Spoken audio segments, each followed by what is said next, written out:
आता तर सर्वात जास्त सीझन असतो तो म्हणजे लग्नाचा. आणि या लग्नामध्ये सर्वाला नटायला थटायला सगळ्यांना आवडतं, पण सर्वात मोठा प्रश्न येतो की कोणतंही मेकअप हे उन्हाळ्यामध्ये टिकतच नाही, किंवा ते ओढल्या जातं, किंवा खूप फ्लेकी दिसतं, पांढरुकं येतं, किंवा राहत नाही घामामुळे. असे बरेच प्रश्न आपल्याला मेकअपच्या दरम्यान येतात आणि ते सोडवण्याचा मी या व्हिडिओमध्ये प्रयत्न करणार आहे, त्यामुळे व्हिडिओ शेवटपर्यंत पाहत राहा.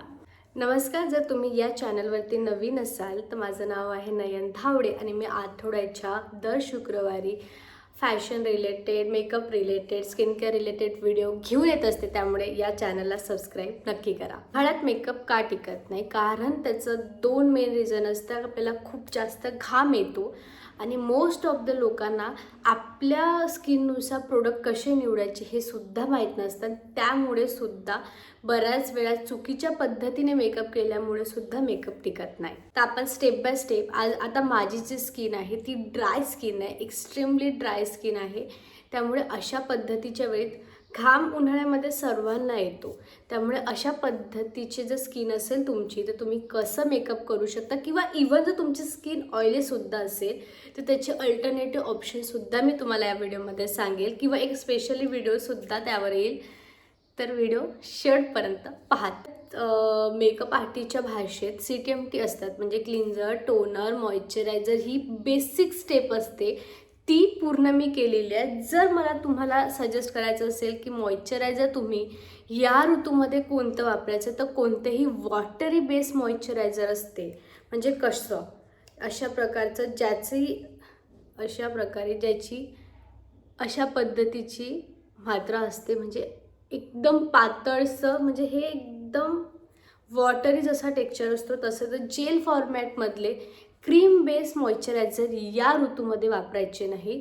सर्वात मोठी चूक आपण तीच करतो की कोणतेही क्रीम बेस मॉइश्चरायझर लावतो आणि त्यानंतर ते आणखी ऑइलनेस सोडतं. तर आज मी डॉट अँड कीचं मॉइश्चरायझर वापरते आहे. तुम्ही कोणत्याही प्रकारचं जेल फॉर्मॅटमधलं मॉइश्चरायझर तुम्ही डॉट अँड कीचं सुद्धा वापरू शकता, किंवा तुम्ही PSCचं एक ॲक्वा ब्लास्ट नावाचं मॉइश्चरायझर येते ते सुद्धा वापरू शकता. पण शक्यतो वॉटरी बेस मॉइश्चरायझरसुद्धा आपल्याला वापरायचे. त्यानंतर तुम्ही प्रायमर लावू शकता, ऑइल कंट्रोलचा प्रायमर लावू शकता. तुम्ही PSCचं एक ऑइल कंट्रोलचं प्रायमर, तर लिंक राहील डिस्क्रिप्शन बॉक्समध्ये, ते वापरू शकता. ते ऑइल कंट्रोल करण्याचं काम करतं. मी आज वापरती आहे इनसाईटचं 3 in 1 प्रायमर प्रोटेक्ट मॉइश्चरायझर असं आहे. हा सुद्धा एक अत्यंत जेल फॉर्मॅटमध्ये आहे. शक्यतो या ऋतूमध्ये तुम्ही जे ऑइल कंट्रोल प्रायमर असतं ते वापरू शकता, जेणेकरून ते स्वीटिंग कमी करेल, ऑइल कमी सोडेल, त्यामुळे मेकअप खूप काळ टिकेल. कन्सिलरमध्येही 2 प्रकारचे येतात, एक लिक्विड बेस आणि एक क्रीम बेस, असे 2 प्रकारचेही कन्सिलर येतात. तुम्ही दोन्ही पद्धतीचे कोणतेही वापरू शकता. पण शक्यतो या ऋतूमध्ये जर तुमच्याकडे क्रॅलॉनचं पॅलेट असेल तर तुम्ही त्याच्यातले कन्सिलर वापरू शकता. पण तुमच्याकडे नसेल तर मी तुम्हाला सांगितल्याप्रमाणे, जर मला तुम्हाला सजेस्ट करायचं असेल तर तुम्ही या ऋतूमध्ये लिक्विड बेस जे कन्सिलर असतं त्याचा यूज करा. आपल्या स्किन टोन जोही असतो त्याच्या 1-2 शेड डार्कर आपल्याला निवडायचा असतो. फॉरेवर 52चा शेड आहे 004. हा माझ्या स्किन टोनपेक्षा डार्कर शेड आहे. ओके, हा मी फक्त जिथे जिथे मला थोडासा प्रॉब्लेमॅटिक वाटतोय तिथेच मी करते, बाकी कुठेच करत नाही आहे.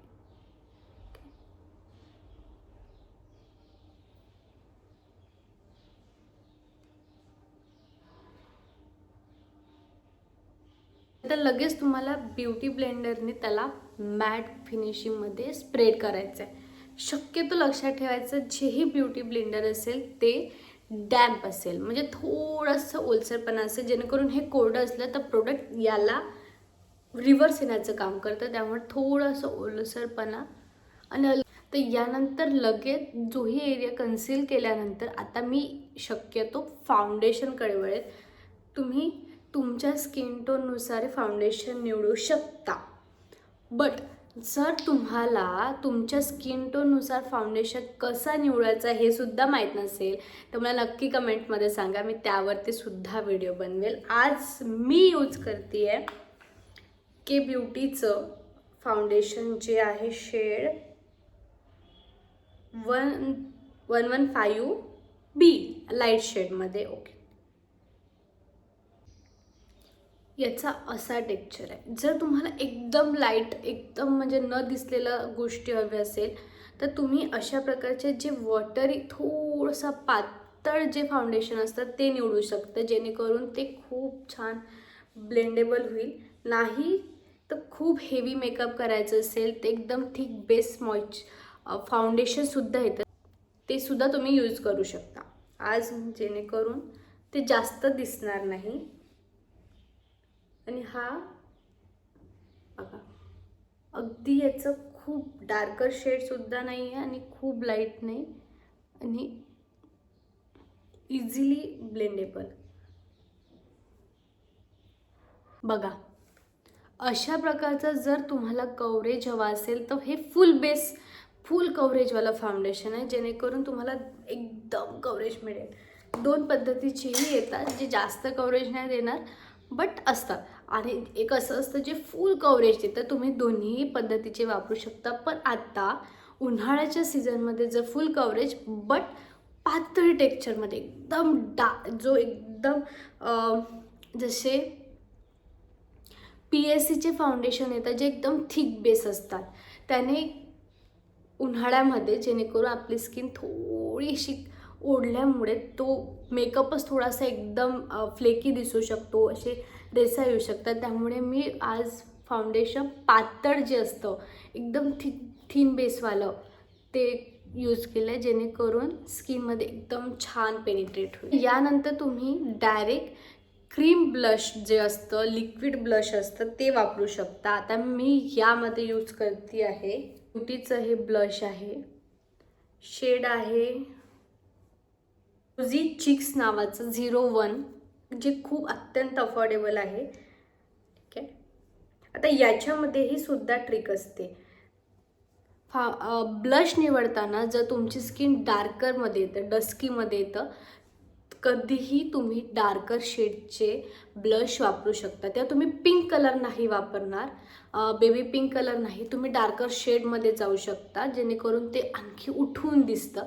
आणि जर माझ्या स्किन टोनमध्ये असेल, थोडासा व्हाईटिश शेडमध्ये असेल, तर तुम्ही ब्लशची मात्रा खूप कमी ठेवा, आणि त्याच्यामध्येही तुम्ही बेबी पिंक, थोडासा रेड, एकदम लाईट शेड जो असतो त्याकडे तुम्ही ब्लशेस वापरू शकता.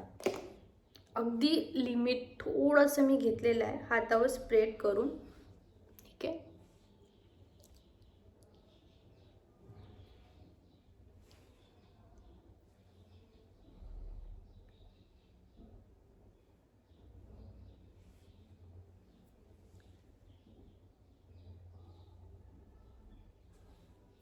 पण इथून 2 बोटं सोडून आपलं ब्लश असलं पाहिजे. अफोर्डेबल प्राईजमध्ये याचं पिगमेंटेशन खूप छान आहे. नंतर तुम्हाला क्रीम हायलायटर तुम्ही करू शकता, जेणेकरून फोटोमध्ये हायलायटिंग केल्याने तो टोन खूप छान दिसून येतो. जे फोटोमध्ये ती जी हायलाईट एरिया आहे आपला खूप छान निखरून येतो, तुम्ही ते करू शकता. एकदम जो व्हाईटिश टोनमध्ये कन्सिलर येतं त्याने सुद्धा तुम्ही हायलाईट आपला एरिया अजून हायलाईट करू शकता. जसं हायलाईट एरिया चीक्सचा असतो, हा असतो,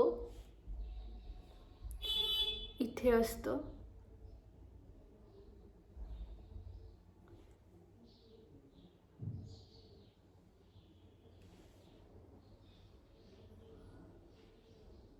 ठीक आहे, बस या एरियामध्ये तुम्हाला स्वतःला हायलाईट करायचं असतं, कारण की हा आपल्या संपूर्ण फेसमधला हायलाईटचा एक एरिया असतो जो खूप छान दिसतो. जर तुम्ही याला आणखी इन्हान्स केलं तर फोटोमध्ये खूप छान दिसून येतो. शक्यतो काळजी घ्यायची की तो एरिया ब्लशमध्ये अशा प्रकारे मिक्स व्हायला हवा की पॅचेससुद्धा दिसायला नको, 2 एरिया कन्सील केला असं सुद्धा दिसायला नको. हळू त्यानंतर मी डायरेक्ट आय मेकअपला सुरुवात करणार आहे, कारण यापेक्षा मला आणखी कोणताही बेस नाही करायचा क्रीम बेसमध्ये. परंतु जर तुम्ही आय मेकअप आधी केलं आणि या बेसला ब्लॉक नाही केलं तर कोणतंही आयशॅडो जर इथे पडलं तर ते इथे लागून जाईल आणि त्यानंतर ते निघणार नाही. त्यामुळे सगळ्यात पहिले याला लॉक करायसाठी आपण कोणत्याही लूज पावडरने लॉक करू शकतो. आणि मी वापरते फॉरेवर 52चं बनाना शेड. बनाना शेड असा आहे जो प्रत्येक स्किन टोनला जाते, darker shade, whitish shade, medium shade प्रत्येकाला. आणि प्रत्येक हळूहळू पूर्ण स्किन टोनला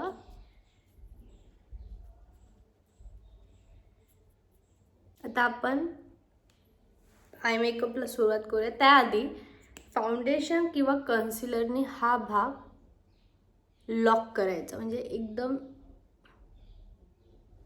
मॅट फिनिशिंगमध्ये जर आपल्याला आयशॅडो करायचं असेल तर त्याला पहिले लिक्विड कन्सिलर किंवा फाउंडेशननी असा एरिया पूर्ण छान मॅट फिनिशिंगमध्ये करून घ्यायचा. शॅडोसाठी मी वापरते आहे के ब्युटीचं पॅलेट. प्युअर ब्लूम नावाचं हे पॅलेट आहे आणि शेड खूप छान आहे. मी खूप आय मेकअप नाही करत आहे. जर तुम्हाला आय मेकअप खूप कमी हवा असेल, दिसायला नको असं वाटत असेल तर एकदम सेफेस्ट जो रंग असतो आपला आयशॅडोमध्ये देण्याचा तो असतो हा ब्राउनिश टोनमध्ये. याच्यामध्ये सँड आहे, बिस्किट आहे, स्पाइस आहे. हे शेड खूप सेफ साईड असतात. प्रत्येक स्किन टोन, प्रत्येक वयोगट हा रंग वापरू शकतो. त्यामुळे हा मी तोच करणार आहे. मी बिस्किट टोन घेतलेला आहे हा, आणि अगदी आउटर साईडला बस याच्यामध्ये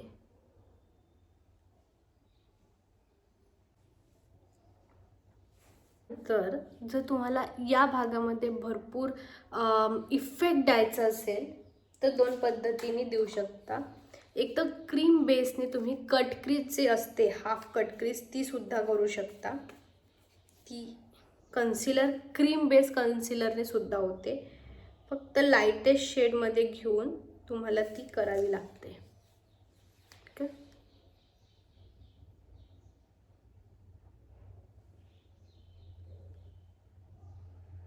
झाल्यानंतर ब्रशने त्या भागात फक्त जोही तुम्हाला शॅडो असा हवा आहे, रंग हवा आहे, तो तुम्ही तिथे लावू शकता. मी वापरते स्पाइस नावाचा. डस्ट करून घ्यायचं बस. इतका बेस सुद्धा आयशॅडोचा तुम्ही करू शकता जो खूप नॅचरल दिसतो.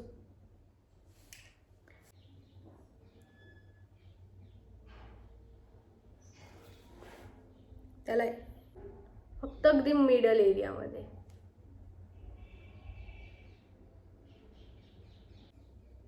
बघा.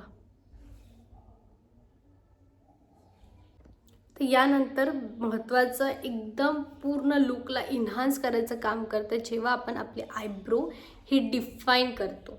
सीची ही पॅलेट आहे. याच्यामध्ये क्रीम आणि पावडरी असे दोन्ही गोष्टी आहे यामध्ये. त्यामुळे ही खूप तुम्ही प्रत्येक वेळी यूज करू शकता.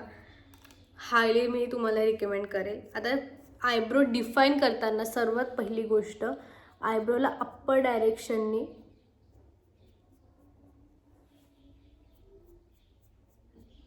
ठीक आहे, आणि मग त्याला त्याच डायरेक्शननी कोम करायचं.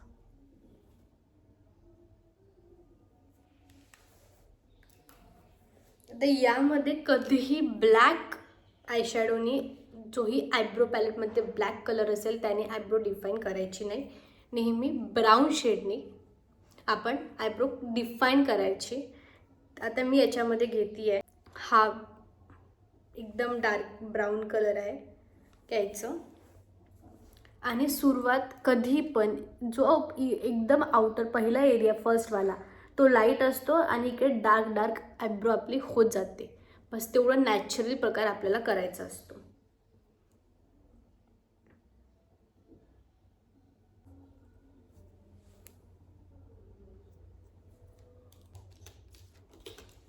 हायलायटर या फक्त हायलायटर करताना हा एरिया इथपर्यंत आउटर कॉर्नर इथपर्यंत आउटर आणि हा नोज एरिया मी यूज करते आहे. फॉरएवर 52चे खूप सुंदर हायलायटर शेड्स येतात. त्याच्यापैकी व्हाईटिश शेडमध्ये जाऊन हा अशा प्रकारच्या फॅन ब्रशने बस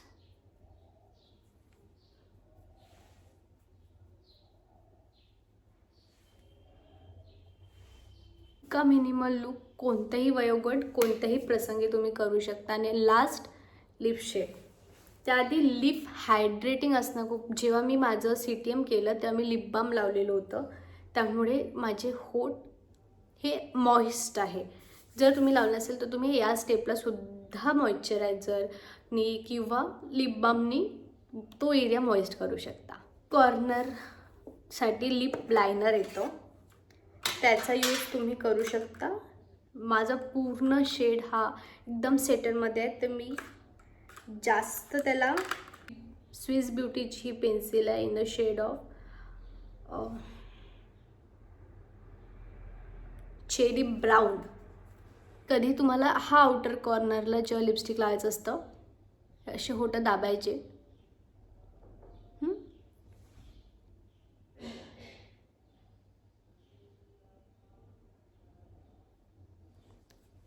हा एरिया एकदम एकदम शार्प आपल्याला मिळतो. ठीक आहे. लगेच याचं pigmentation as a price point of view खूप छान आहे. मी वापरते आहे ही स्विस ब्युटीचीच in a shade of real nude कलरची लिपस्टिक आहे. सुरेख शेड आपल्याला मिळतो याच्यामध्ये बघा. नॅचरल मेकअप तुम्ही कोणत्याही सीझनमध्ये कोणत्याही प्रसंगात करू शकता. आणि हे खूप जास्त डार्कर शेडमध्ये सुद्धा येत नाही. अति सेटलमध्ये न्यूडमध्ये किंवा जो एक नो मेकअपचा आता ट्रेंड चालू आहे त्याने येतं. आणि इतकं छान ग्लोमध्ये येतं हे मेकअप. त्यामुळे तुम्ही हे मेकअप कोणत्याही ऋतूमध्ये करू शकता. आता समरमध्ये ते हे अति बेस्ट आहे. किती मिनिमल प्रोडक्ट यूज केले आणि बरेच प्रोडक्ट खूप कॉस्ट फ्रेंडली होते, त्यामुळे ते सुद्धा तुम्ही यूज करू शकता. सगळ्या प्रोडक्टच्या लिंक डिस्क्रिप्शन बॉक्समध्ये असेल. तर आय होप तुम्हाला हा मेकअप नक्की आवडला असेल, तर मला कमेंटमध्ये नक्की सांगा. एकदम नथ मी ॲडिशनल ॲड ऑन केले की मला नथ प्रचंड आवडते. पण अशा प्रकारे तुम्ही कोणत्याही लग्नामध्ये जाऊ शकता. आता हेअरला तुम्हाला ज्या पद्धतीने सेट करायचं असेल, मोकळे ठेवायचे असेल तुम्ही ठेवू शकता. बट मेकअप बघा, कॉस्ट्यूम तुमच्या आता जसामध्ये माझ्या याच्यामध्ये पिंकी शेड होता, तर मी ब्लशरमध्ये पिंकीज आणला. न्यूड मेकअपमध्ये पण थोडासा पिंकी शेड होता, त्यामुळे तशा प्रकारचं लिपस्टिक लावलं. असे प्रत्येक गोष्ट तुम्ही छोट्या छोट्या गोष्टीमध्ये ट्रिक वापरून तुम्ही स्वतः मेकअप करू शकता. आय होप तुम्हाला हा लुक आवडला असेल आणि मेकअपसुद्धा आवडला असेल, तर प्लीज मला कमेंटमध्ये सांगा. आणि हा व्हिडिओसुद्धा आवडला असेल तर प्लीज लाईक करा, शेअर करा, सबस्क्राईब करा. आणि मी तुम्हाला मिळेल नेक्स्ट व्हिडिओमध्ये एक वेगळा विषय घेऊन. तोपर्यंत नमस्कार.